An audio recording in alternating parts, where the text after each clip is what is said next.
Hey, this is Dave Osh, and it's so good to see you again for the last module of Art Go Middle Management Action. I congratulate you on reaching the last milestone of this course. It is not an easy training. It requires lots of thinking and doing. Your key success factor is to really live the 6 modules and implement the 60 strategies presented throughout the course. You have to clearly define how you are going to put all of this into practice. Everyone is different, and you have to find your own way of accomplishing your goals. Today, we will talk about action, which is the last milestone of everything you have learned so far. Your career path depends on your ability to generate results. It will work when you bring these 60 strategies to life. Ideas will become new products. Innovations will drive new profitable services. Strategic plans will progress your company towards fast growth and propel you towards success and wealth. Your action on this training will determine how fast you will get your next promotion and the next, and so on. Your action on this training will determine how fast you will multiply your income. Your action on this training will determine how fast you will start enjoying your work, regardless of how hard you're working. Your actions on this training will determine how fast you will make a difference in the world. Your actions on this training will determine how quickly you will feel that your work is more than just a job.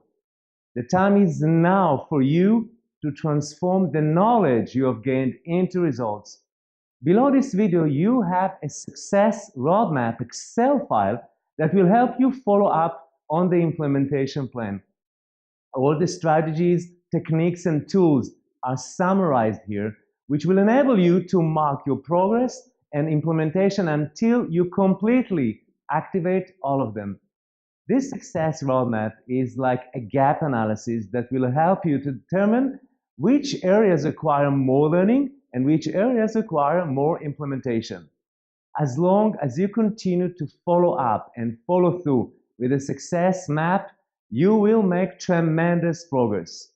So let's get started with the 8 strategies of this module, where you will discover how to turn your goals into results.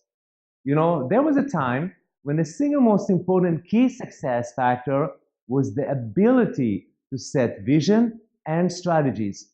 Not anymore. The key success factor is execution. I learned this truth in the school of hard knocks. I'm a pretty good strategist. So I used to focus on setting vision and strategies, naively believing that my team will execute. It was not the case.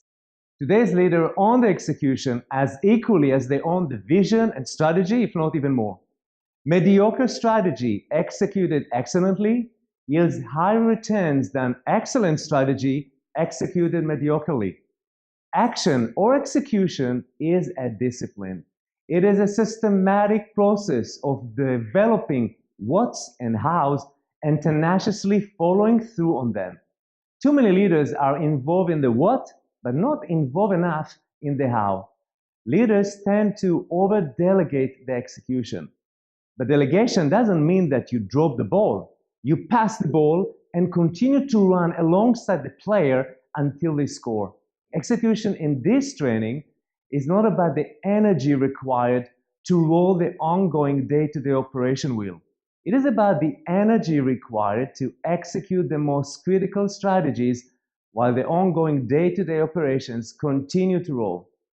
How is this training different from the other execution books, coaching, and training programs? The common belief of other execution teachings is that you need to create an execution culture in order to execute. I believe you can create a whole new culture through execution. You don't think yourself into a new way of acting, you act yourself into a new way of thinking. The old school of thought was based on the belief that values and beliefs result in actions. The new school of thought is that actions result in new beliefs and values. The myth is that you have to improve engagement in order to get better results in the organization. The truth is that you have to improve execution in order to get better results, which will then improve engagement. A winning team doesn't need artificial moral boosting or rah-rah motivation. A winning team is self-motivated. So let's start with our first action strategy. It's called the most important target, or MIT. Our plates are so full with goals, projects, and responsibilities that we are spread thin all over. Execution is a heavy-duty task.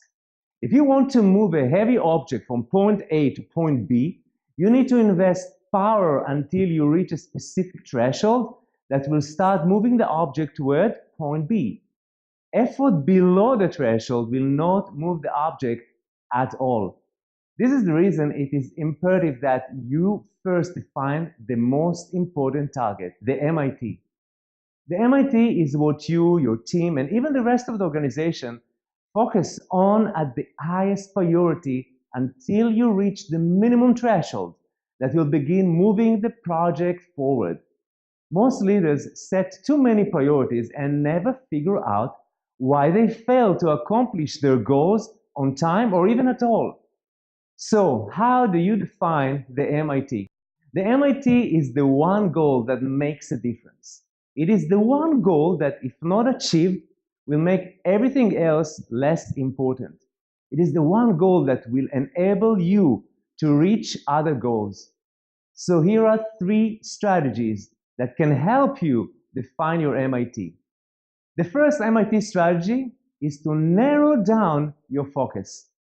Your biggest obstacle to reaching the threshold is the constant flow of things that happen at the same time. The new issues, initiatives, and ideas that cannibalize the MIT efforts and jeopardize the end results. Interestingly, innovation might stand in your way because execution will be distracted by your own initiatives. There's an internal flux between innovation and execution. New ideas consume your time, focus, and resources, distracting you before the MIT reaches the threshold. This is why you have to narrow down your focus and learn to say no or not now to new ideas. Book them on your future to-do list and focus on the MIT. Ensure that your team focuses on the MIT without distractions by other stakeholders. Every leader that works on more than a single MIT before it reaches the threshold may fail to accomplish it. There are 4 techniques that can help you narrow down your MIT. First, stay grounded with realism. Free yourself from realism during innovation mode. However, count on realism during the execution mode. You want the critics, the other troublemakers, to ensure that the MIT is executable on time. Realism is the key for successful implementation. Second, tag every piece of information that helps to narrow down the MIT as either a fact or an assumption. Facts are verified data. Assumptions might be based on data, but with embedded probability. So don't get it wrong. You will have to make many assumptions, especially in uncertainty. The point is that you should tag every piece of information as a fact or as an assumption so that you will know what makes up the foundation of the MIT. Third, be resourceful. In a management meeting a few years ago, my colleague did a very interesting experiment. He counted how many times the phrase lack of resources was mentioned during a meeting. We were all puzzled to hear that the phrase lack of resources was mentioned 24 times and no one noticed. We are so numb to resource constraints that we don't even pay attention anymore. Once you set yourself on a lack of resources mantra, you also set yourself on a lack of execution.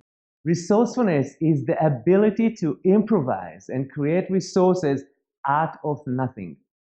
So create a gap analysis for every MIT and don't let resources affect your decision. If you surrender to lack of resources, you give in to mediocrity. Once you master the MIT strategy, your execution will improve exponentially. The last technique is to use your brakes. Don't let adrenaline rush and fake sense of urgency affect choosing the right MIT. A Formula One driver once told me that a champion is a driver who knows how and when to use the brakes and not just focus on the accelerator. Braking at the right moment is a champion's competency, and the MIT is the right time to brake and think thoroughly. The next MIT strategy is leverage. Leverage is the ability to extract a higher ratio of outputs to inputs, returns to investments, and outcomes to efforts. Leverage is one of the most powerful strategies used to achieve a higher execution score. It has never been as simple, affordable, and practical to leverage as it is today. The first leverage strategy is adaptness. The easiest and fastest leverage is through the expansion of skills and know-how. Adaptness is a powerful strategy that improves execution within the organization. You can double or triple your execution capacity by adding just one competency. For example, developing web skills and social media competencies increase sales with less resources. The second leverage strategy is external network. The natural tendency for leaders is to do things in-house or execute within the limitations of the organization's resources. You'll be amazed about how much you can leverage just by asking for help from your vendors, suppliers, business partners, and even customers. Customers can refer you, direct you, and help you. These are your stakeholders and they have vast interest in your success. You can even engage competitors. Keep good relationships with your competitors because they may become part of your extended network on which you can leverage. You never know, it may lead to the next merger or acquisition. The third leverage strategy is scalability. Technology is a powerful enabler to achieve scalability. Most of your leverage power can be achieved through technology. This is the reason why technology was the first priority in the expansiveness module. Mobility, collaboration, and visibility are resource multipliers. A small, simple, and inexpensive piece of technology can enable you to achieve far more with the same resources. For example, mobile apps, live chats, and CRM enable customer service to expand your capacity without increasing resources. The fourth leverage strategy is compatibility. A few times throughout my career, I have achieved strong leverage by improving compatibility. The success of open source technology is just one proven indicator that more businesses are trying to become more compatible. It is not necessarily cost consideration because open source is cheaper in licenses but more expensive in implementation. Another example is to align technologies in order to improve compatibility. Years ago, my company improved internal compatibility by aligning technologies toward Microsoft and improved external compatibility by developing an API library so that we could easily integrate with third parties.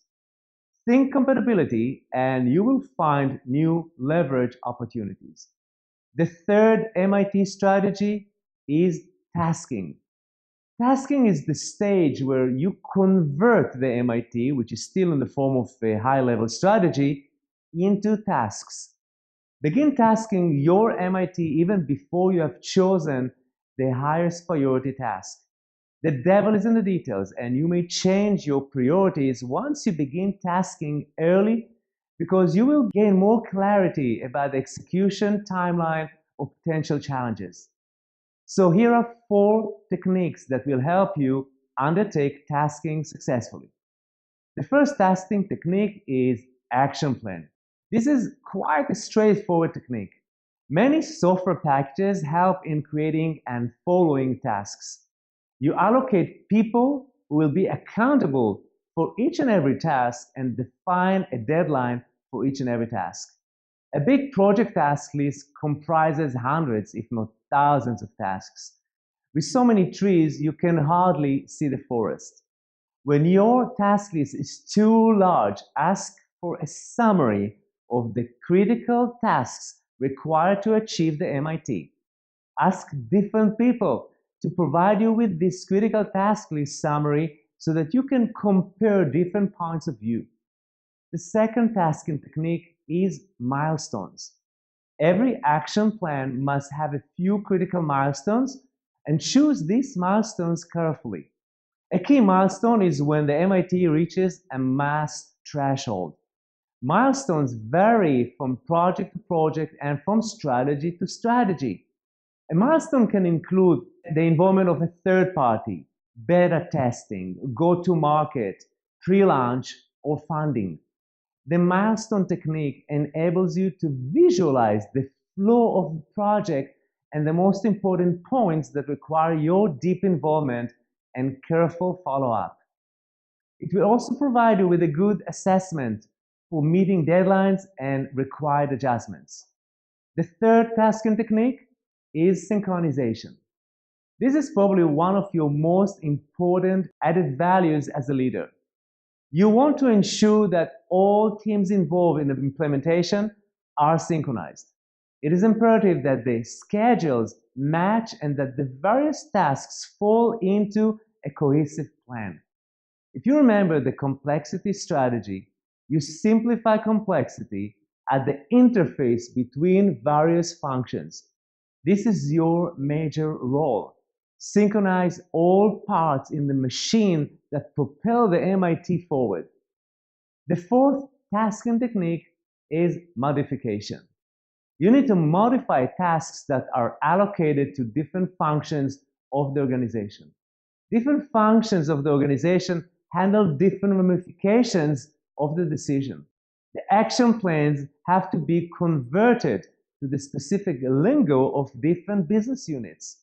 Modification of tasks to the various functions saves miscommunications and misunderstandings that might otherwise end up with execution failures.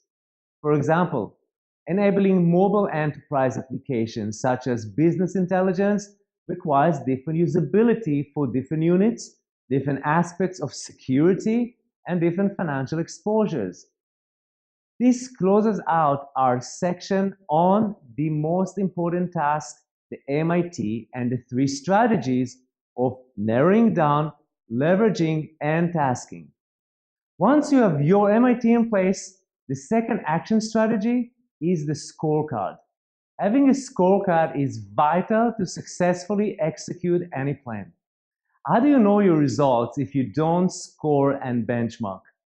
There are lots of scorecard practices, from the balanced scorecard to key performance indicators. Whatever scorecard you choose, ensure it is part of your business intelligence system or other cross-organizational measuring tool. I would like to share with you a few scorecard strategies that will improve your execution. The first scorecard strategy is to make it engaging. Most scorecards are boring. They include financial and non-financial figures compared to the targets. This is all nice and very informative, but not really engaging. If you really want the scorecard to play a significant role in the execution plan, and it must play a significant role, make it more engaging. Look at a scorecard as a marketing campaign. Create a logo, tagline, send funny emails, or create a discussion board. Let me share with you a story about engagement. Years ago, my company faced a serious challenge of delayed product deliveries. We needed to significantly shorten the time of delivery, and it involved many functions within organization: logistics, procurement, finance, information technology, customer service, and more. We set up a new MIT to deliver products in less than 3 days. Companies like Amazon and Apple have already set up the benchmark for one-day delivery. But the team leaders thought that it would be better to achieve 3 days in phase one, celebrate success, and then set up a new MIT of one-day delivery in phase two. Achieving this target will make a huge difference in customer satisfaction, customer retention, customer loyalty, and repeat purchases. It will also reduce customer support resources and reduce product refunds, etc.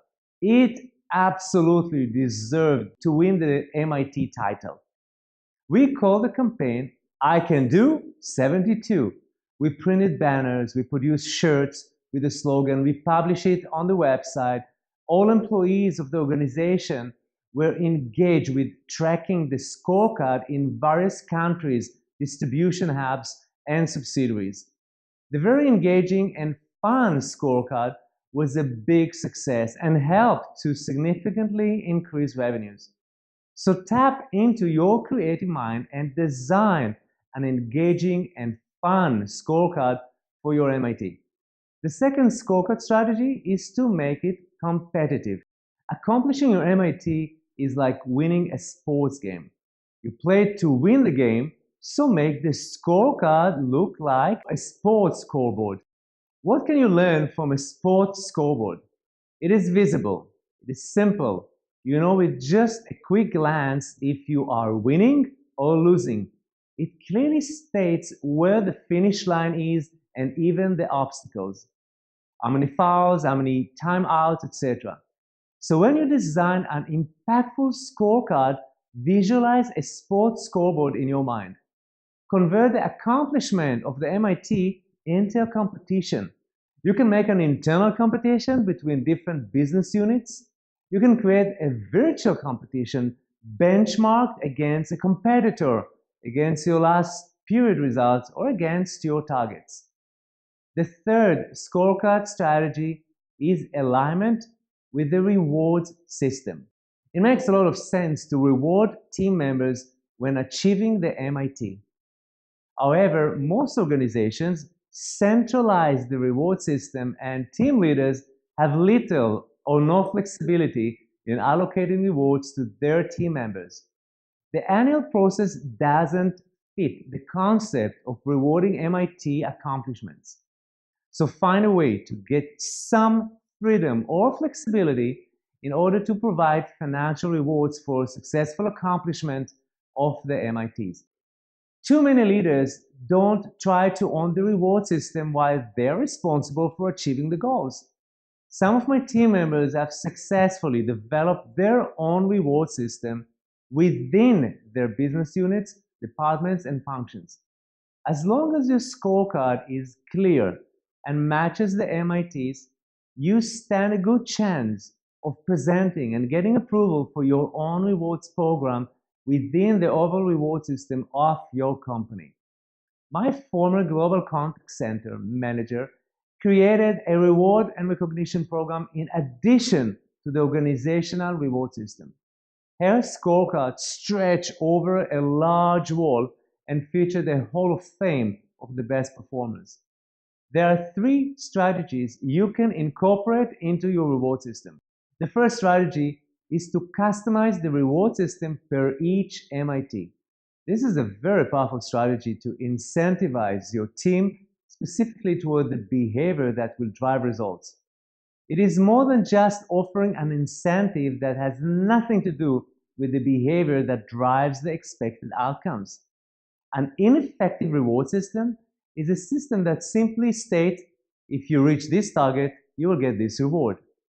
A more effective reward system integrates the behaviors that lead to the realization of the MIT.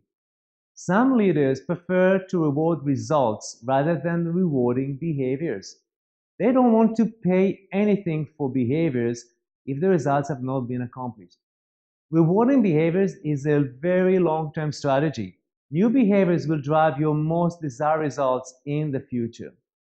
The second reward strategy is to personalize. Personalize for different team members, different functions, and different motivation factors. The more you personalize your reward system, the more people will drive the expected outcomes. Many leaders don't personalize rewards because they're afraid that it will create jealousy or imbalances within their department. If you want everybody to receive the same reward upon success, you are not tapping into the power of personalization. Personal incentives for different team members will improve their performance. You will be amazed at how people are driven by different incentives. The more time and effort you spend to personalize the reward system, the better your outcomes will be. The last reward strategy is to internalize. We have talked numerous times throughout this training about the importance of intrinsic rewards in addition to the extrinsic rewards. Everybody focuses on extrinsic rewards, while the truth is intrinsic rewards provide more motivational power. Well thought out and well formed intrinsic rewards will drive your team members to internalize their MIT. They will own it and drive it relentlessly. Internalizing rewards doesn't cost the company anything, but it does require an investment of your time in matching the intrinsic reward to the specific MIT and the different personalities. There are many ways to design intrinsic rewards. The beauty is that it doesn't cost a dime. Intrinsic rewards can include meeting the CEO, joining the board meeting, presenting an award certificate, or presenting a board acknowledgement. I was surprised to discover that recognition was more effective than a financial reward. Think seriously about awards and recognition as an integral part of your reward system. Sometimes a personal handwritten thank you note is worth more than a bonus. You cannot cash it in at the bank, but I have never seen a bonus bank deposit slip hang framed on the wall. I have seen many recognition letters hang on walls, and if not on the wall, kept in people's hearts and memories forever. This summarizes the scorecard strategy that should be engaging, competitive, and supported by a reward system. The third action strategy is teamwork. Your ability to execute depends on your ability to drive excellent teamwork. Teamwork as a topic has been exhausted in various publications, trainings, and seminars. Putting all that aside, if you have the chance to start a new dream team from scratch, I bet you will end up with the people you love working with, feel comfortable with, and get along with. However, this doesn't contribute to excellent execution. Yes, you'll probably have fun, but being comfortable with each other doesn't guarantee a team's results. You have to do the opposite. You have to pick the team members that are doers. Find the right combination of hikers, aviators, and people that you don't necessarily feel comfortable with, but who are charged, engaged, and creative. We will focus on 3 effective teamwork strategies that will help in taking action and achieving results. The first teamwork strategy is engagement. You want to develop an execution culture in your team that puts results as a core value. As I said at the opening of this video, engagement helps accomplish results, but is also a result of accomplishments. Here are 3 tips to help you develop strong engagement. First, duplicate the inner leadership strategies of the first 3 modules onto your teams. The development of intention, expansiveness, and effectiveness will help your team members align their aspirations with your leadership and the MIT. Take advantage of all the materials and build a strong leadership through the development of your team's leadership skills. Your team members' passion, commitment, and engagement will skyrocket once you invest in developing their skills. Leadership is the art of duplication. You develop your leadership skills and then you immediately begin to duplicate them for your team members. The more you push them up, the faster you push yourself up. The results will be seen immediately because you are creating a culture that enables execution. The second engagement tip is to walk the floor. In today's digital office, people talk less and email each other more frequently. They also walk less, sit more, and get out of shape. You mistakenly feel very connected sitting in your office or cubicle using mobile gadgets, but actually you are disconnected and your people are disengaged. How in the world can you engage people through emails? Make it a habit to walk the floor every day or at least once a week. Visit the customer service team. Chat with the managers about the execution challenges. Visit the finance team and discover hiccups that were not mentioned in the meeting. Walk the warehouse and see products that are waiting too long for delivery. The biggest advantage of walking the floor is your ability to communicate with everybody regardless of titles and positions. Many challenges, problems, and screw-ups are filtered on the way up. If you receive information only from your direct reports, they filter information or at least color it in their own perspectives. Walking the floor gives you the opportunity to receive information casually and informally from people on the front line, the doers, without any filters.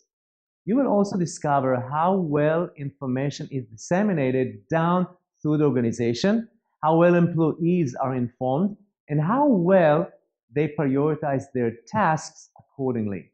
Walking the floor is a gold mine. If this is something you already do, good for you. If not, start today. Make it a habit that you never miss. Put it on your timeline. Schedule a recurring weekly walk the floor. It will be the most rewarding hour of the week. The information will serve you in becoming a top executor. The third engagement tip is active knowledge. One of the most common obstacles in execution is the lack of knowledge transfer across the organization. Knowledge distribution is your key role as a leader. Most people see knowledge as their own asset and they tend, intentionally or unintentionally, to hold onto this knowledge and never transfer it. Team members often fail to transfer knowledge consistently to the people they are committed to develop. It is a natural habit to protect your own assets, but as I mentioned before, in the old economy, knowledge was power by keeping it. In the new economy, knowledge is power by sharing it. Your role is to transfer knowledge from the private domain to the public domain in your organization. The second teamwork strategy is behavior. Execution is actually a set of behaviors. It is your behavior, your team's behavior, and the behavior of your organization collectively. The most important execution behavior is following up. Following up means you are checking on something in order to gauge how progress is going. Do you have all the information you need? Is the work on schedule? Is it being completed? Is it meeting expectations? How do you follow up? Hold regular meetings and request progress reports to reinforce accountability for the tasks and the deadlines. Use task forces and include individuals who are not team members in these groups so that you will get additional support for the team. The second behavior strategy is to follow through. Following through means that you are personally accountable to ensure that everything is successfully completed. As a leader, there is a time to follow up and a time to follow through. However, you are responsible for both. Even when you are delegating and following up, you're ultimately responsible for following through to see that the project is completed. You can put following up and following through together by scheduling a 30-minute weekly meeting. The agenda is simple and short. First, report on all commitments given in the decision stage. Second, review the scorecard. Learn from both successes and failures. Third, make new commitments. What are the 1 to 2 things you can do this week to move the MIT forward? What are the 1 to 2 things everyone else can do this week to move the MIT forward? The third behavior strategy is to deal with non-performers. Many leaders believe that non-performance don't add value to the execution process. Non-performers actually detract value, interrupt the process, and demotivate the team members. Terminate non-performers, or at least remove them from the team. It will send a positive signal to the team. The fourth behavior strategy is hands-on. While many managers have never learned how to delegate, for many others, once they discover how easy it is to delegate, they often over-delegate and deteriorate their overall performance. You need to delegate, however, the more you delegate, the more you have to follow up and follow through. The true art of leadership is to find the right balance between delegation and a hands-on approach. Your success as a leader lies in your ability to set strategy like an aviator and follow up on the details like a hiker, regardless of your natural tendency. The first challenge with being hands-on is that you may receive comments that you are micromanaging. Nobody wants to be perceived as a micromanager. We want to be perceived as macro managers.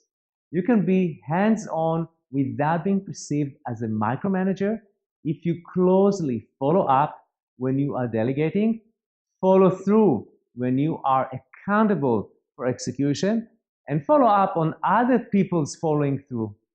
This approach will enable you to be on top of the details without being caught up in the details.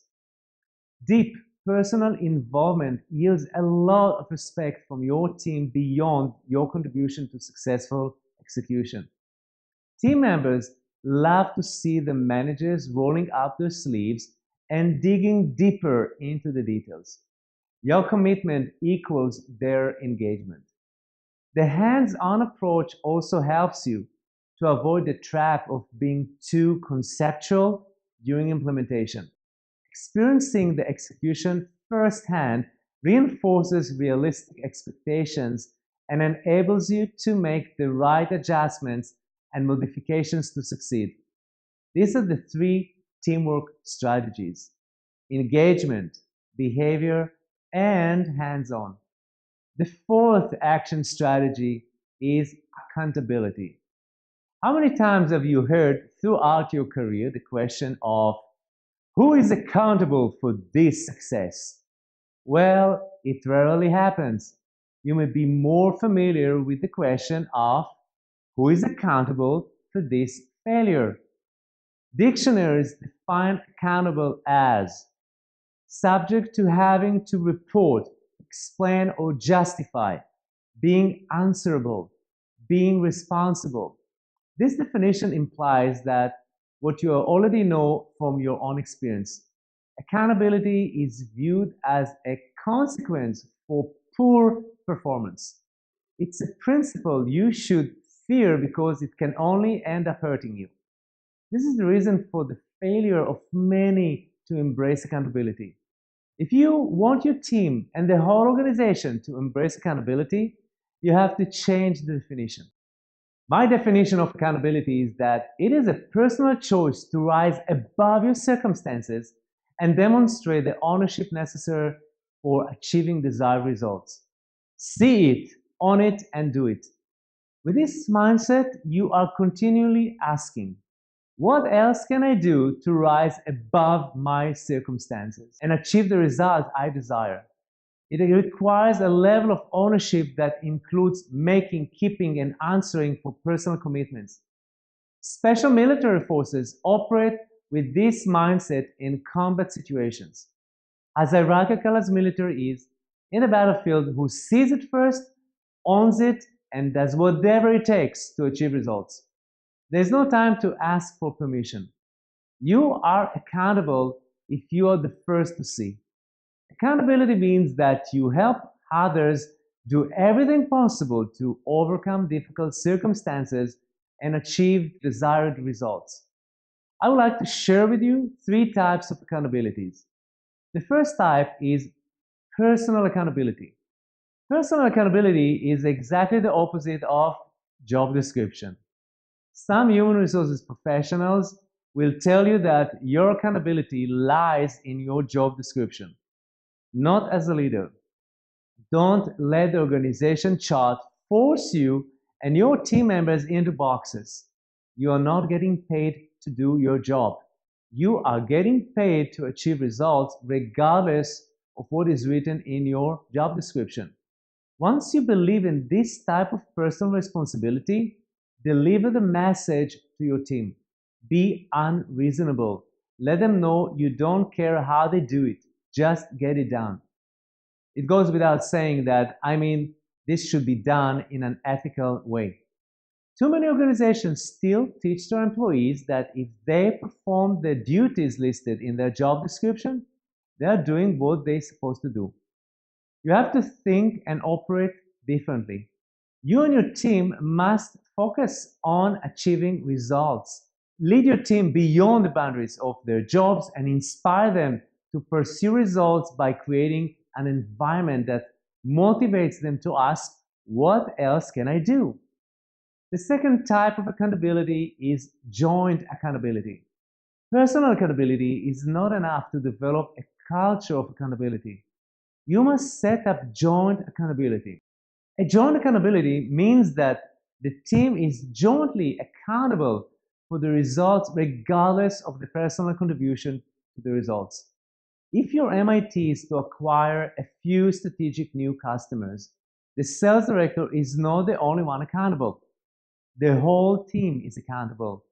In an environment of joint accountability, nobody can think that he or she done his job if the team hasn't achieved its target.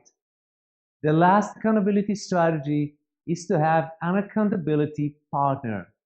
An accountability partner follows up with you on your commitments and ensures that you follow through, and execute all of your commitments. Naturally, your manager is your formal accountability partner. However, you better have an informal accountability partner that can catch your mistakes before your manager does. I have had an accountability partner, and I have been an accountability partner for others. I can honestly tell you, if you don't have an accountability partner who is willing to get in your face, tell you the naked truth, and even be hard on you, you cannot perform up to your full potential. Accountability is crucial for you and your team's success. Replace the old blame game type of accountability with the new borderless accountability, and you will reach any results you aspire to.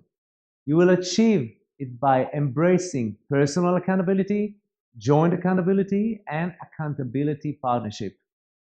To summarize the 4 action strategies of this video, we have covered the most important target, the MIT, scorecard, teamwork, and accountability. I hope this serves you well in becoming a top performer. If you have any comments or questions, please submit them below, and I will see you in the next video where we will complete the action strategy. And until then, every single day, believe in your purpose, conceive your accomplishments, achieve your highest potential, and live a meaningful, fulfilling, abundant, healthy, and love-filled life.